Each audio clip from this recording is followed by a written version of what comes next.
నిన్న ఆఫీస్లో కూడా వస్తానంటే లేదు సార్ 10,000 మంది జీవితాలు పోతాయి సార్. ఏంటి 10,000 మంది జీవితాలు పోయాయి? పోర్టు ఉన్నదేంటి మీరు కూర్చోబెట్టి స్మగ్లింగ్ చేయడానిక? Seize the ship. Any pressure comes from central government will see.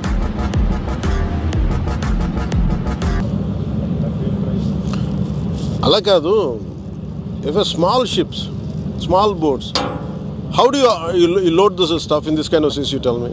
Loading is stopped, sir. Last 2 days. నార్మల్గా అయితే అట్లా చేసేవాళ్ళని జరిగిపోయాయి కదా అవన్నీ. అస్సలు అలా కాదు. Only because of weather we are facing 50,000 metric tons మీరు load చేయగలిగినప్పుడు something is not right, Mr. Shrestha. only because of weather. I won't leave it, please trust me. Yes, sir. I won't leave it. We will go on. Not in that sense. Whether I go inside or not. larger perspective, sir, is not just port. Entering the ship. This port itself will become a big issue. All of you will be accountable, please.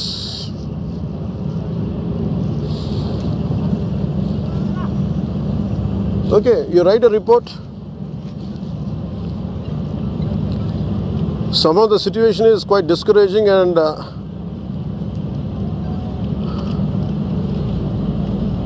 with my earlier experience in South Africa or other places, make a note. No, make a voice note. Don't write. Make a voice note.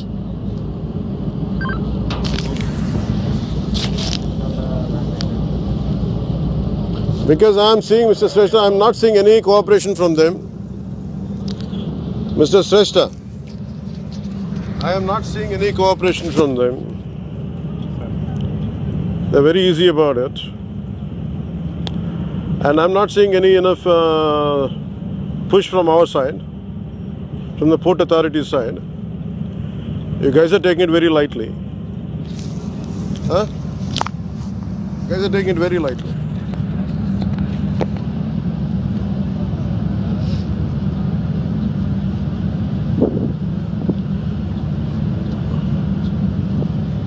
Whether they go according to international, I don't care.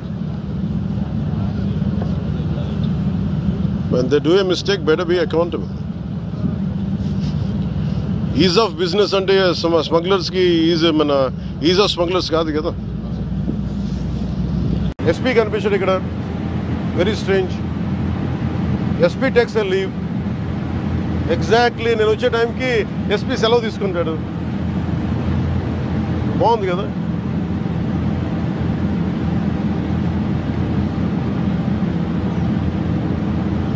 చూడు, చూపించండి. If they could talk it like that, నేను అంటుంది ఇదే. దానికి చేయగలిగినప్పుడు మీరు దాన్ని చేయలేకపోతాం. That shows it's your intentions are very clear కదా. మీరు అక్కడ బోర్డ్స్ పెట్టి అతకగలిగినప్పుడు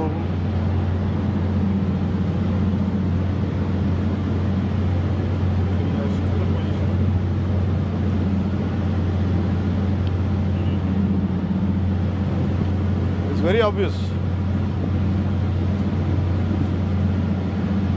మీరు ఏం చేయాలి, ఇక్కడ దాకా తీసుకొచ్చి you could have cent 3 ships lashed down to like that. They would have been ready if they are sincere enough. ఏమి కనిపించట్లా.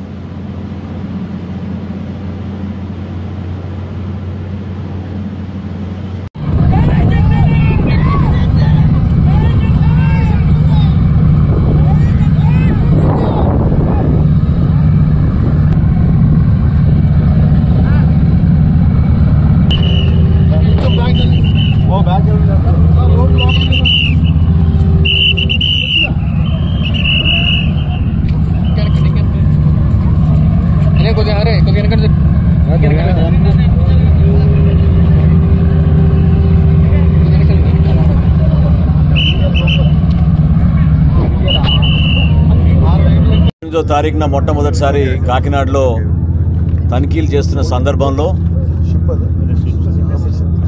దాదాపు 51,000 మెట్రిక్ టన్నులు దేశంలో మొట్టమొదటిసారి ఈ తనిఖీల్లో భాగంగా 13 గోడౌన్లు ఆ రోజు పేదలకు అందించాల్సిన పీడిఎస్ రైస్ని కాకినాడ పోర్టు ద్వారా తరలిస్తున్నారనే సమాచారంతో ఆ రోజు ఇక్కడ పౌర సరఫరాల శాఖ నుంచి మేము అందరం కూడా చేశాం.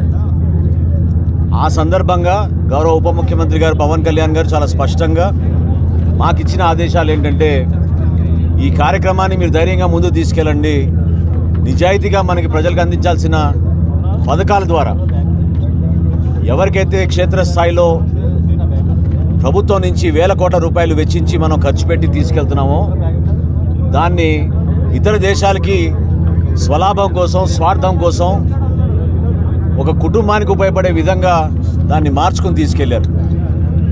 51,000 మెట్రిక్ టన్నులో 26,000 మెట్రిక్ టన్నులు పీడిఎస్ రైస్గా నిర్ధారించారు.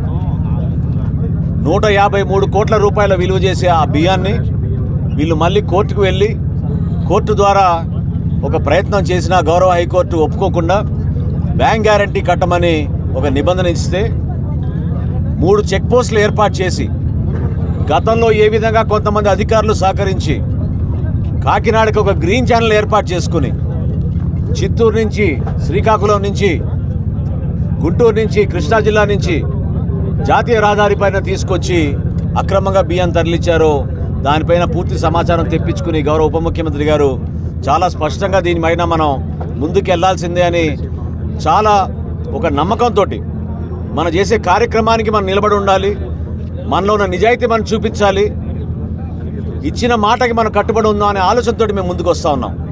ఈరోజు కూడా మరొకసారి ప్రత్యేకంగా ఆయనకి ధన్యవాదాలు. ఎందుకంటే అనేక అనుమానాలు సృష్టించి క్షేత్రస్థాయిలో మేము కష్టపడి పీడిఎస్ రైస్ని ఏ విధంగా మేము పట్టుకుంటున్నామో మిల్లుల్లో కానివ్వండి, గొడౌన్స్లో కానివ్వండి, ఈరోజు బార్జ్లో పట్టుకున్నాం. 1064 మెట్రిక్ టన్నులు ఒక బార్జ్లో దొరికింది. అదేవిధంగా స్టెల్లా అనే ఒక వెసల్లో 680 మెట్రిక్ టన్నులు పీడిఎస్ రైస్గా నిర్ధారించారు. సో ఖచ్చితంగా వీటిపైన యాక్షన్ తీసుకోవాల్సిన సందర్భం వచ్చింది. దేశాన్ని దృష్టిలో పెట్టుకుని, మన ప్రజల్ని దృష్టిలో పెట్టుకుని ఇబ్బందికరమైన వాతావరణ పరిస్థితి ఉన్నా కూడా ఈరోజు పవన్ కళ్యాణ్ గారు ఈ పర్యటనకు వచ్చారు. ఎందుకంటే మీకు మాట ఇచ్చాం, మేము చేసే పరిపాలన ద్వారా మంచి ప్రభుత్వం ఏర్పాటు చేయాలి, ప్రజలు మనని నమ్ముకుని రాబోయే రోజుల్లో ఒక చక్కటి ప్రభుత్వం ఇస్తే మార్పు తీసుకొస్తామనే ఆలోచనతో మాకు ఓట్లు వేశారు, గెలిపించారు. కాబట్టి కూటమి ప్రభుత్వంలో మా బాధ్యతగా మీ అందరం ఉమ్మడిగా కలిసి అక్కడ గౌరవ ముఖ్యమంత్రి గారు చంద్రబాబు నాయుడు గారి నాయకత్వం, అదేవిధంగా మన ఉప ముఖ్యమంత్రి గారు పవన్ కళ్యాణ్ గారి నాయకత్వంలో ఖచ్చితంగా ప్రజలకి మేలు చేసే విధంగా పౌర సరఫరాల శాఖ నుంచి మేము ముందుకు తీసుకెళ్తాం. అనేక సందర్భాల్లో జిల్లా కలెక్టర్ గారు, ఇతర అధికారులు మేము ఒకే అంశం పైన మాట్లాడుతూ ఉన్నాం. ఎవరైతే అధికారులు దీంట్లో పాల్పడుతున్నారో వాళ్ళపైన యాక్షన్ తీసుకోవాలి. ఎవరైతే ప్రైవేట్ యాజమానులు ఇక్కడ ఒక రాజ్యాంగం, వాళ్ళ సొంత రాజ్యాంగంలాగా ఏర్పాటు చేసుకుని యాంకరేజ్ పోర్ట్ని ఉపయోగించుకుని అక్కడ దాదాపు 10-12 వెసల్స్ తెప్పించుకుని బియ్యం తరలించుకునే పరిస్థితి మనకు కనపడుతోంది. ఈరోజు జరిగిన తనిఖీల్లో గౌరవ ముఖ్యమంత్రి గారు కొన్ని నిర్ణయాలు తీసుకున్నారు, దాన్ని మీకు ప్రకటిస్తారు. అదేవిధంగా గతంలో జరిగిన 13 గోడౌన్లు కూడా ఆ రోజున ఈసీ అంటే ఎసెన్షియల్ కమోడిటీస్ యాక్ట్ చట్టం కింద క్రిమినల్ కేసెస్ నమోదు చేశాం. ఆ 13 కంపెనీల పైన 41A నోటీసులు ఇచ్చి క్రిమినల్ కేసులు నమోదు చేసి ఇన్వెస్టిగేషన్ జరుగుతోంది. తప్పకుండా రాబోయే రోజుల్లో కఠినంగా మేము చర్యలు తీసుకుంటాం. ఇంతకుముందే పవన్ కళ్యాణ్ గారు చెప్పారు చాలా క్లియర్గా, అధికారులను కూడా పిలిపించి ఇది నాన్ సీరియస్గా తీసుకుంటే మాత్రం సహించేది లేదు, ఈ దేశ రక్షణ కోసం కూడా మనం ఆలోచించాలి. దాన్ని దృష్టిలో పెట్టుకుని తప్పకుండా కాకినాడ పోర్టు ఇక్కడ జరుగుతున్న వ్యాపారం లీగల్గా జరగాలి, ఇల్లీగల్గా కాదు. దానికోసం కాదు ఈ పోర్టు నిర్మాణం చేసింది.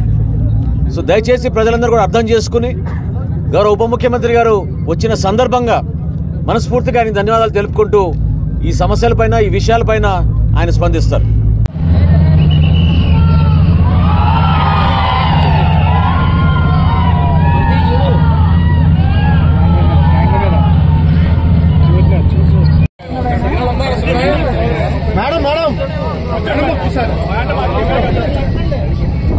ఫోన్లో తీసుకొని కావాలండి ఏంటి ఉందా ఆన్ చేసా కదా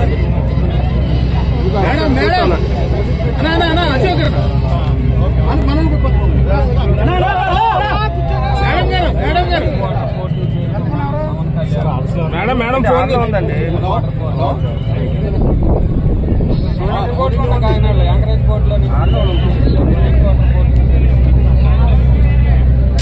ఆయన వచ్చేస్తుంది మేడం ఏంటి లైవ్ లో ఉంటుంది.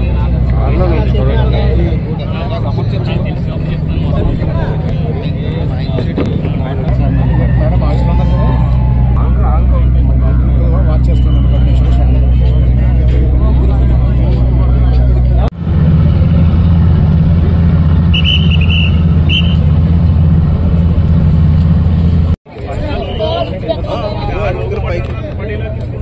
సీరిగడదే పెట్టారు కెమెరా ఆడే ఓకే సిగ్నల్ వచ్చేస్తారు. ఆగిపోయిందా వస్తే తీసుకోండి, లేదంటే స్టార్ పెట్టేస్తారంటే అంతే. చేయడానికి లేదు ఆప్షన్ ఇక్కడ. అదే లింక్ ఉంది, పెట్టినట్టు ఉన్నారు మన స్వామి. లింక్ ఉంది, లింక్ వచ్చిందండి. చూడండి పెట్టుకుంటారు. నేను చెప్తాను స్వామి. లింక్ పెట్టారు, లింక్ పెట్టేసి లింక్ సిగ్నల్ తక్కువ ఉంది అంటున్నారు. పెట్టేసారు.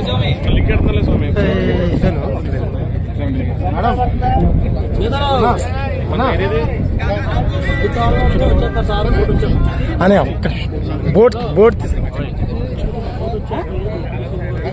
కదపకండి, మైక్ పడిపోతుందండి.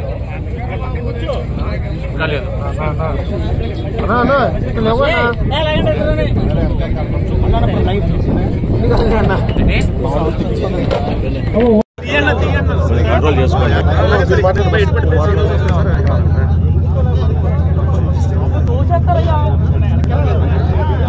అందరికీ నమస్కారం.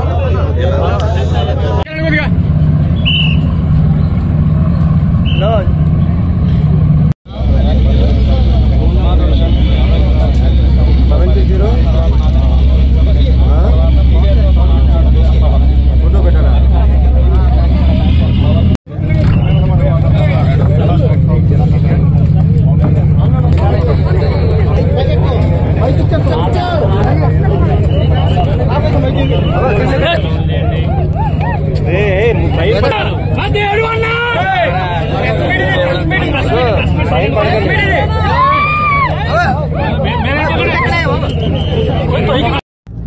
మీ యాజమాన్యాలకి, మీ ఎడిటోరియల్ బోర్డ్స్ అందరికీ నా హృదయపూర్వక నమస్కారం. దక్కినాడుకు వచ్చినప్పుడు లేదంటే 2019 నుంచి 24 వరకు మేము చేసిన ఈ పర్యటనలో కానీ హోప్ ఐలాండ్ ఆధారం చేసుకొని చాలా రైస్ స్మగ్లింగ్ జరుగుతుంది. అసలు హోప్ ఐలాండ్ ఎలా ఉంటుంది, ఏముంటుంది అని ఆ రోజు డ్రోన్ విజువల్ కూడా మేమే తీయించాం. ఆ రోజు మమ్మల్ని ఎవరు అలౌ చేయకపోయినా కానీ యువత, ఉత్సాహవంతమైన యువత వెళ్ళి డ్రోన్ విజువల్ మన మనోహర్ గారి ఆధ్వర్యంలో ముందు తీసుకెళ్ళి రిలీజ్ చేసాం, ప్రపంచానికి తెలియజేసాం. అలాగే ఎన్నికల సమయంలో కొండబాబు గారు కానీ, మనోహర్ గారు కానీ, మిగతా తూర్పుగోదావరి జిల్లా నాయకులందరం కూడా, రాష్ట్ర నాయకులందరూ కూడా ఇది ఒక స్మగ్లింగ్ ఒక హబ్ అయిపోయింది, మేము నిలువరించాలి ఇక్కడి నుంచి. మేము చాలా సందర్భాల్లో నేను మాట్లాడుతున్నప్పుడు, ఉదాహరణకి నేను 31,000 మంది ఆడపిల్లలు అదృశ్యం అయిపోయారు, దీని గురించి ఎవరు మాట్లాడలేదంటే ముందు నన్ను చాలా వెటకారం చేశారు, దూషణ చేశారు. అది కేంద్ర హోంమంత్రిత్వ శాఖ పార్లమెంట్లో చెప్పినప్పుడు కానీ అది నిర్ధారణ కాలేదు. అందుకే రీసెర్చ్ చేయకపోతే వచ్చే సమస్యలు. రోజున మేము కూడా మేము వచ్చి దాదాపు 6 నెలలు వస్తూ ఉంది. ఈ 6 నెలల కాలంలో మేము ప్రజలకు చాలా మాట ఇచ్చాం. సంస్కరణలు పట్టుకురావాలి, అవినీతిని అరికడతాం, పారదర్శకత ఉండదు పాలనని. అలాగే వెండెట్ట పాలన పగ ప్రతీకారాలతో ఉండదు, అదే నిలబడ్డాం. అలా అని చెప్పి తప్పులు చేస్తూ వెళ్తూ ఉంటే వాళ్ళని కూర్చొని ఉపేక్షించేది లేదు. నాదెండ్ల మనోహర్ గారు సివిల్ సప్లైస్ మంత్రిగా వారు అనేక పర్యాలు ఆకస్మిక తనిఖీలు జరిపి దాదాపు ఇప్పటికీ 51,000 టన్నులు ఈ మనకి పబ్లిక్ డిస్ట్రిబ్యూషన్ సిస్టమ్ సంబంధించిన ఈ బియ్యాన్ని ఆయన పట్టుకోగలిగారు. గోదాం దాదాపు 13 గోడౌన్స్లో. కొండబాబు గారు కొన్ని సంవత్సరాల నుంచి చెప్తా ఉన్నారు, ఈ స్మగ్లింగ్ అరికట్టాలి, అవినీతికి మయమైపోయింది కాకినాడ పోర్ట్ అని. దీని వెనక Kakinada port is become free for all అని చెప్పాను ఇందాక. ఇది ఎలా ఉందంటే ఇప్పుడు వెళ్ళి చూస్తే, దీనికి ఉదాహరణకి ఇక్కడ మీకు ఇన్ఫర్మేషన్ అంటే నేను just to be more authority authentic I'm saying మీకు ఇది కొంచెం చదివి చెప్తున్నాను. ఇది మీకు 1100 లారీలు వస్తాయి. ఇది ప్రపంచంలో వివిధ ప్రాంతాలకి బియ్యం ఎగుమతి చేసే ఆ పోర్టులో చాలా కీలకమైనది. కానీ ఇంత పెద్ద పోర్టుకి ఇందాక మన ఈ వాళ్ళ సెక్యూరిటీ అధికారిని అడుగుతూ ఉన్నాను, ఎంతమంది ఉన్నారు మీ దగ్గర అంటే 1000 నుంచి 1100 లారీలు వెళ్ళే ఈ పోర్టుకి 16 మంది సెక్యూరిటీ. లారీకి ఎంతమంది ఉన్నారు మీరు అర్థం చేసుకోండి.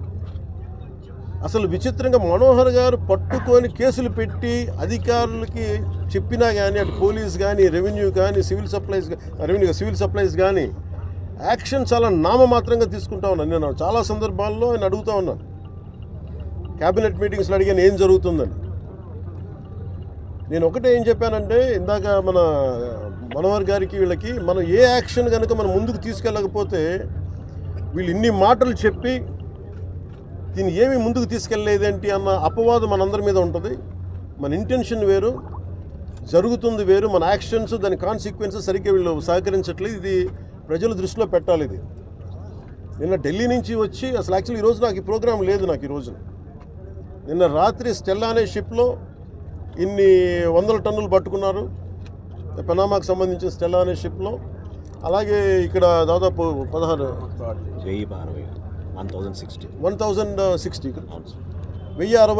మెట్రిక్ టన్నులు ఇక్కడ పట్టుకున్నారు. ఇంత బలంగా సాక్ష్యాధారాలతో దొరికినప్పుడు దీన్ని ఎలా చేయాలని చూస్తే సమస్య ఎక్కడుంది అంటే, ఇది చాలా డీప్ నెట్వర్క్. నేను వస్తాను అంటే నిన్న రాత్రి కూడా నాకు చాలామంది ఫోన్లు చేసి మెసేజ్లు ఏం పెడతారు, మీరు రావద్దు సార్ ఇక్కడికి అంటే. మీరు ఎందుకు రాకూడదంటే ఒక 10,000 మంది జీవితాలు అతలాకుతలం అయిపోతాయని. పోర్ట్ అనేది it is meant for exports. Kakinada port కానీ ఏ పోర్ట్ అయినా కానీ అనుమతి ఇచ్చింది ఎక్స్పోర్ట్కి, అంతేగాని స్మగ్లింగ్ కాదు. స్మగ్లింగ్ మీద చేసే విధానంలో కూర్చోబెట్టి దానికి పర్మిషన్, దానికి లైసెన్స్ ఇవ్వాల. లీగల్గా ఎక్స్పోర్ట్కి మాత్రమే ఇక్కడ పర్మిషన్ ఇచ్చారు దీనికి. కానీ వస్తే 10,000 మంది జీవితాలు అతలాకుతలం అయిపోతాయంటే నాకు ఒకటే అనిపించింది. ఇందాక లోపలికి వెళ్ళి కూర్చుంటే నన్ను ఎంత సహకారం లేదంటే నాకే, as a deputy chief minister of Andhra Pradesh నాకే సహకరించాల. ఇక్కడున్న ఈ ఏమో పోర్ట్ అధికారి షిప్, అక్కడ స్టెల్లా అనే షిప్ ఉంది, పైకి ఎక్కాలి. దాన్ని ఒక దాదాపు 6 కంపార్ట్మెంట్స్లో దాన్ని ఏముంటుందండి 6 కంపార్ట్మెంట్స్ 3 కంపార్ట్మెంట్స్ ఇది ఉంది. దాన్ని సీజ్ చేసి అక్కడ ఆఫ్ చేసాం. లోపలికి వెళ్ళి చెక్ చేద్దామంటే ఈ అనుకూలంగా లేదు మీకు పైకి ఎక్కడానికి అని చెప్పి అక్కడే తిప్పుతున్నాను నన్ను. ఇంత ఆబ్వియస్గా నాలాంటి వాడికి ఇంత ఆబ్వియస్గా అందరూ చూస్తుండగా అంటే దీని వెనక ఎంత డీప్ రూటెడ్ నెట్వర్క్ పనిచేస్తాం మీ అందరికీ అర్థం. కొండబాబు గారు కూడా అదే చెప్తాను, చూడండి సార్ ఎలా ఉందంటే అదే చెప్తా ఉన్నారు. నేను మీకు ఎప్పటి నుంచో మొత్తుకున్నాను సార్, ఇదే మీకు మీ దృష్టికి తీసుకొస్తుందని. ఇందాక మీకు చెప్పాను, కొండబాబు మనం కూర్చోబెట్టి మనం మెత్తగుంటే సరిపోదు, మనం గట్టిగా మాట్లాడాలి దీని మీద మనం అందరం అని అది చెప్తా ఉన్నాను కొండబాబు గారికి. మనోహర్ గారికి ఆయన being a civil supplies minister నాకు ఏమి చేయాలి, నేను ఎన్నిసార్లు చేసిన యాక్షన్ ముందుకు వెళ్ళట్లేదంటే డిస్ట్రిక్ట్ సివిల్ సప్లైస్ అధికారిని పిలిచి నేను అడుగుతా ఉన్నాను రాగానే. నేను ఇక్కడున్న సెక్యూరిటీ అధికారిని అడిగా, చెక్ పోస్ట్ ఉన్న సెక్యూరిటీ అధికారి, మీకు పర్మిషన్ ఎవరు ఇచ్చారు? ఈ రాష్ట్రంలో ఉన్నటువంటి పేదవాళ్ళకి ఇచ్చే బియ్యం అంతా కూడా పక్కదారి పట్టించి దూరంపూడి చంద్రశేఖర్ రెడ్డి అనుసంధానంలో కాకినాడ పోర్ట్ నుంచి అక్రమ రవాణా జరుగుతుందని చెప్పి గత 5 సంవత్సరాలుగా మేము అనేక సందర్భాల్లో పోరాటం చేసినప్పుడు కూడా గతంలో ఉన్నటువంటి అధికారులు కానీ ప్రభుత్వం కానీ ఎక్కడ కూడా స్పందించలేదు కాదు కదా, ఒక్కసారి కూడా దానిపైన విశ్లేషణ కూడా చేయలేదు. అలాంటిది కూటమి ప్రభుత్వం వచ్చిన తర్వాత వెంటనే సివిల్ సప్లై మంత్రిగా నాదెండ్ల మనోహర్ గారు ఇక్కడ రావడం, ఇక్కడ జరుగుతున్నటువంటి అక్రమ రవాణా గురించి ఆయన స్పందించి ఎక్కడెక్కడ కూడా ఉంటే ఎక్కడెక్కడ కేసులు కట్టడం కూడా జరిగింది. అదే సందర్భంలో చెక్ పోస్టులు కూడా పెట్టి ఈ రవాణా జరుగుతున్న సమయంలో ఈ రేషన్ బియ్యం అనేది పక్కదారి పట్టకూడదని చెప్పి పక్కా ప్రణాళికతో ముందుకెళ్ళడం జరుగుతుంది, మీకు అందరికీ తెలుసు. అయినప్పుడు కూడా ఈరోజు మొన్ననే తెలంగాణ నుంచి కూడా వస్తుంటే సివిల్ సప్లై చైర్మన్ గారు వెళ్ళి ఇన్స్పెక్షన్ చేసి పట్టుకోవడం జరిగింది. అంటే ఇప్పటికీ జరుగుతున్నాయి. అంటే ఎవరొకరో ఇందులో మన వాళ్ళు కూడా ఇన్వాల్వ్ అయి ఉంటేనే ఇటువంటి జరుగుతాన్ని నేను అనుకుంటున్నానని కూడా సందర్భంగా తెలియజేస్తున్నా, లేకపోతే వాళ్ళు చేయలేరు. అదేవిధంగా ఈరోజు పవన్ కళ్యాణ్ గారు కూడా దీని మీద రావడం జరిగింది. ఆయన గతంలో కూడా చెప్పారు చాలా సందర్భాల్లో, ఇక్కడ జరుగుతున్న అన్యాయాల మీద కానీ అక్రమాల మీద కానీ అరికట్టే బాధ్యత తీసుకుంటా అని చెప్పి దాని సందర్భంగా ఈ రోజు రావడం జరిగింది. ఏదైనప్పుడు కూడా ఈరోజు ఒక్కసారి మీకు చెప్పవలసిన అవసరం ఉంది. ఇదే దూరంపూడి చంద్రశేఖర్ రెడ్డి ఆ రోజు మీ అందరికీ తెలుసు, మీడియాలో ఉంటుంది చూడండి, మీ మీడియాలో ఇదే దూరంపూడి చంద్రశేఖర్ రెడ్డి ఏం మాట్లాడారండి, ఇది అక్రమ రవాణా చేస్తున్నావు, నువ్వు అక్రమ వ్యాపారం చేస్తున్నావు, నువ్వు ఐవేరీ కోస్ట్ ఎందుకు వెళ్ళావని చెప్పి నేను ప్రశ్నించాను. ఆ రోజున ఐవేరీ కోస్ట్ ఎందుకు వెళ్ళావని ప్రశ్నిస్తా ఆయన ఏమన్నాడండి, ఎస్ మేము రైస్ వ్యాపారంలో కింగ్లు, మేము మాది రైస్ వ్యాపారం, ఐవేరీ కోస్ట్లో గొడవలు కడుతున్నామని ఆయన అన్నారా లేదా చెప్పండి ఒకసారి, మీ మీడియాలో ఉంటుంది చూడండి. ఐవేరీ కోస్ట్లో మేము గొడవన్స్ కడుతున్నాం, వ్యాపారం చేస్తున్నామని అన్న మాట అన్నారు ఆయన. అదేవిధంగా ఈరోజు అధికారం కోల్పోయిన తర్వాత మొన్న సివిల్ సప్లై చైర్మన్ గారు వచ్చినప్పుడు ఇన్స్పెక్షన్ చేసినప్పుడు ఆయన మళ్ళీ మీరు ప్రశ్నిస్తే ఏమన్నాడండి, నాకు రైస్ వ్యాపారం లేదన్నాడు. ఆ వీడియోలు కూడా ఉన్నా చూడండి, మేము ముందు పెడతాం. నాకు రైస్ వ్యాపారం లేదన్నాడు ఈ రోజున. అంటే ఆ రోజేమో అధికారం ఉన్నప్పుడు రైస్ వ్యాపారం చేశాడు, ఈ రోజు అధికారం కోల్పోయిన తర్వాత నాకు రైస్ వ్యాపారం లేదన్నాడు. ప్రజలారా మీరు అందరూ అర్థం చేసుకోవాలి, ఈ రాష్ట్రంలో ఉన్న ప్రజలందరూ కూడా ఈ రోజు వ్యాపారం లేదని చెప్తాడు. అదే వ్యాపారాన్ని ఈ రోజు ఏం చేస్తున్నాడు, బినామీ పేరులతో రన్ చేస్తున్నాడు. ఈ రోజున బినామీ పేరుతో రన్ చేసి అనుకుంటూ నడుపుతున్నాడు ఈ రోజున ఆ వ్యాపారాన్ని. ఏదైనప్పుడు కూడా ఈ రాష్ట్రంలో మీ వ్యక్తిగతంగా ఈరోజు కోపం తీర్చుకోవడానికి కాదు, వ్యవస్థను బాగు చేయడానికి ఈరోజు ప్రభుత్వం పనిచేస్తుంది. ఈ రోజున ఈ వ్యక్తిగతంగా కోపంగా ఆయన మీద కక్ష తీర్చుకోవాలనో, ఆయన ఏదో మమ్మల్ని తిట్టాడనో చేశాడనో మమ్మల్ని ఇబ్బంది పెట్టాడనో కాదు, వ్యవస్థను బాగు చేయడం కోసం ఈరోజు పనిచేస్తున్నాం. ఈ రోజున అవన్నీ వేరే చూస్తాం, ఆయన చేసినవన్నీ కూడా అది వేరే సంగతి. ఈరోజు పేదలకి అందే బియ్యం అక్రమ రవాణా జరగకూడదు, అక్రమ రవాణా ఏదైతే చేశాడో ఆయన ఈరోజు బినామీ పేరుతో నడుపుతున్నాడు అనే ఆరోపణతో ఈరోజు ఇన్స్పెక్షన్ రావడం జరిగింది. చాలా స్పష్టంగా కనిపిస్తుంది కూడా ఈ రోజున. ఈరోజు ఏదైనప్పుడు కూడా పవన్ కళ్యాణ్ గారు ఏదైతే ఈరోజు ఇన్స్పెక్షన్కి వచ్చారో దీనికి రావడం వల్ల నేను ఈరోజు చెప్తున్నా, ఒకసారి సివిల్ సప్లై చైర్మన్ గారు వచ్చారు, ఈరోజు పవన్ కళ్యాణ్ గారు వచ్చారు. ఈ రావడం వల్ల ఈరోజు గత ప్రభుత్వానికి ఒకసారి గుర్తు చేస్తున్నా, మీకు ఆరోపణలు వచ్చి ఒక్కసారైనా సివిల్ సప్లై చైర్మన్ వచ్చారండి, ఒక్క అధికారిని ఇన్స్పెక్షన్ చేశారండి, ఒక్కరు కూడా చేయలేదు. ఆ రోజు చేసుంటే ఇవన్నీ అరికట్టి ఉండేవారు. ఈ రోజు ఈ రావడం వల్ల ఇవన్నీ కూడా అరికట్టడానికి అవకాశం దొరికింది. ఈరోజు ఇటువంటి ఏదైతే అక్రమానికి పాల్పడుతున్న దూరంపూడి సంచారి అనుచరులు కూడా అరికట్టడానికి అవకాశం దక్కిందని మీ ద్వారా తెలియజేసుకున్నాం. ఈ రోజున